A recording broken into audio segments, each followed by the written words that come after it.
Hello মা, কেমন আছো? কার সাথে কথা বলছো? মায়ের সাথে কথা বলছিলাম। মেয়ে তো দেখা যায় বিয়ে দিয়েও শান্তি নেই, দিন দিন পিরিত বেড়েই যাচ্ছে। ঘরে কত কাজ পড়ে আছে সেগুলা ফেলে ফোনে কথা বলছো? যাও কাজ করো, যাও। নে বাবা, দুধটা খা। কবে থেকে তোর সাথে মন খুলে কথা বলতে পারি না। তুই বাসায় থাকলেও ব্যস্ত থাকিস, অফিসে থাকলেও ব্যস্ত থাকিস। সময় করে অফিসে ঠিক মতো খাবারটা খেয়ে নিস। ঠিক আছে মা। আর একটু মাছ নে বাবা, সারাদিন বাইরে থাকিস, খাটাখাটনি করিস, ঠিক মতন খেতে পারিস না। তুমিও না মা। একটুখানি কাজ করে গিলতে বসে গেছো, পাতিলে ভাত তো মনে হয় আর একটাও রাখো নাই। আর ওদিকে আমার ছেলে বাইরে বাইরে খেটে খেটে মরতেছে, এদিকে উনি দিন দিন খাবার বেড়েই যাচ্ছে।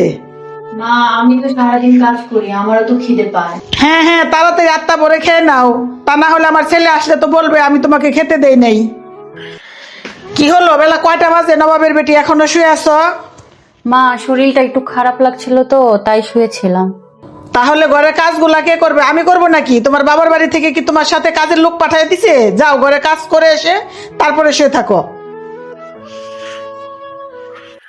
কিরে, তুই উঠতেছিস কেন? অফিসে যেতে হবে মা।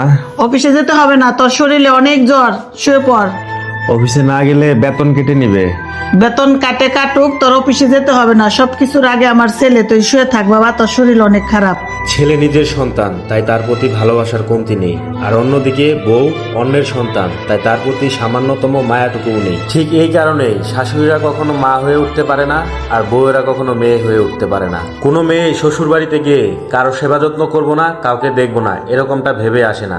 তারা সবকিছু মানিয়ে নিয়ে চলতে চায়, কিন্তু দিনের পর দিন দুর্ব্যবহার পেয়ে তারা বদলে যায় এবং পাল্টা জবাব দিলে শুনতে হয় বাড়ির বউ খারাপ।